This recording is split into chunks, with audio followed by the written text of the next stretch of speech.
Welcome back, Ultima Weapons. It's the Night Sky Prince again. Final Fantasy VII Remake is one of the most sought-after games of all time. Announced in 2015 and now missing in action with only random and oftentimes ambiguous updates, we are now approaching the end of 2018. And while to me it seems like just yesterday I was waiting in a cold November line outside of GameStop, we are actually 5 years into the PlayStation 4's lifecycle. Several rumors are surfacing that Sony is preparing for the release of the PlayStation 5. Sony, for the first time in 24 years, is skipping E3 and very unexpectedly canceling the PlayStation experience. Unreal Engine 4's code has been updated in reference to the new platform's codename, Erebus, which follows the Greek god naming tradition that Sony has used in previous console codenames, such as the PlayStation 4 Pro's codename being Neo and the PSVR's being Morpheus. In fact, a Square Enix employee behind the team of Final Fantasy 15, which is now known as Luminous Productions, is now working on a game for PlayStation 5. Even Microsoft confirmed that they're currently working on the next generation Xbox. The PlayStation 5 is coming, and developers are preparing for its arrival. The stage seems to be set for this console to potentially launch in the year of 2020, the same year that most fans speculate to be the release window of Final Fantasy VII Remake. It would be very easy for Square Enix to simply release FF7R on PS4, but there would be a very obvious problem if they did. Final Fantasy VII Remake is a multi-volume series, speculated to be around 3 full-length games. Sure, they might have to release Volume 1 exclusively to PlayStation 4, but what happens with PlayStation 5, which would literally be weeks to months away from the launch?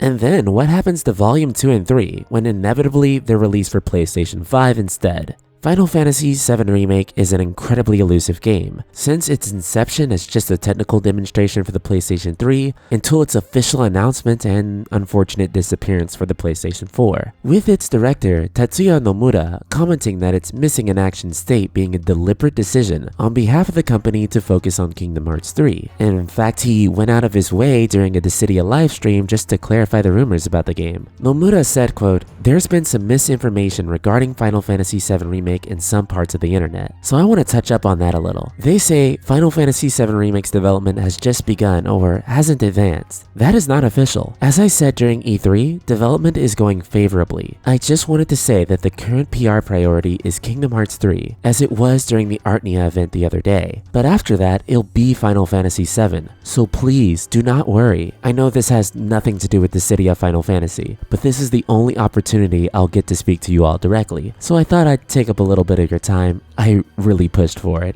And then Nomura laughed. Nomura also went out of his way to make a similar statement at a panel for The World Ends With You, to continue to dispel the myth that Final Fantasy VII Remake is in some sort of development turmoil. The reality is that it simply isn't, with Nomura saying in that panel that he's already thinking of ways to promote the launch. In fact, in early 2017, they said the voice work was nearly finished recording. So what is the holdup? In general, Final Fantasy games have a long tendency to get pushed back to the next generation. In fact, right next to Chocobos and Moogles, pushing Final Fantasy games forward a generation has literally become a tradition. Final Fantasy IV was intended to be a swan song for the NES, with Final Fantasy V slated to be the first game for the Super Nintendo. And yet the NES version of Final Fantasy IV was cancelled and it restarted development. Years later, in a Famitsu interview, Hironobu Sakaguchi even commented on this, saying, quote, "When development was cancelled, I told many game magazines and interviews that it had only been at initial concept stages, and that the story was never finished. I said there was nothing to it," he laughed. But that was a big fat lie. It was actually 80% done, but I was filled with regrets, and answered with a lie, as if dragging my tail between my legs. The original Final Fantasy VII was actually intended to be a Super Nintendo game.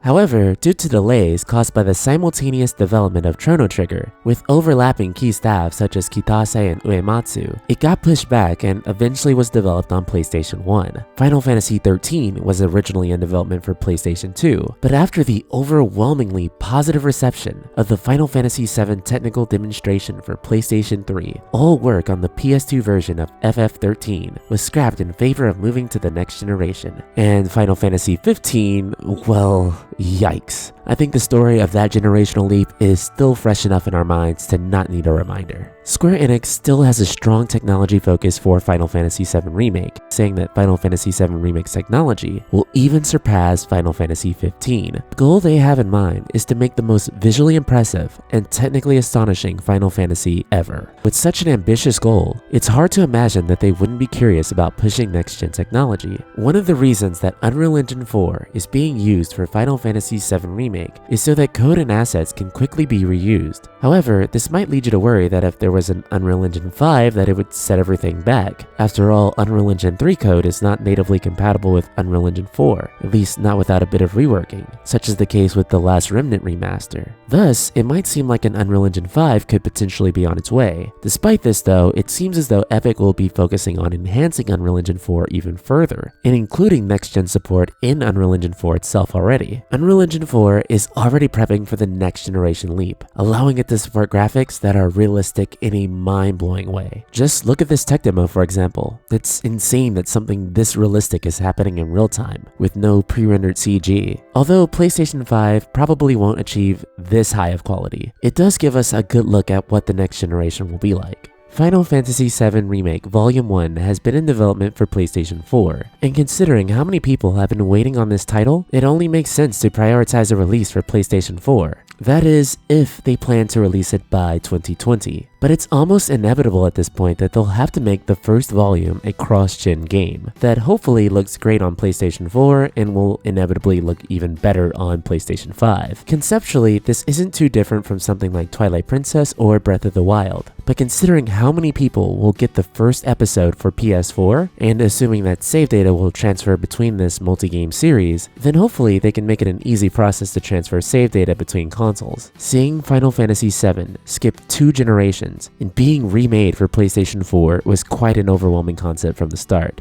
The idea that this game now could potentially be skipping 3 generations is going to be pretty jaw-dropping. From PlayStation 1 all the way to PlayStation 5, just looking at things like Spyro and the Crash Bandicoot remakes, and just awing at how impressive the graphical leap there is, seeing the world of Final Fantasy VII look even greater at unimaginable levels of quality, I think we'll all be left absolutely speechless. So Ultima Weapons, are you excited for the inevitability of PlayStation 5 and Final Fantasy VII Remake almost certainly coming to it as well? Or do you think Sony should slow down and let PS4 get a couple extra years of life? Subscribe, click the bell icon, and let me know in the comments below. And if you really love Final Fantasy VII, I mean really love Final Fantasy VII, be sure to head on over to our Facebook group, Ultima, Square Enix plus JRPGs. It's just like the Gold Saucer except with more elitist. Link in the description below.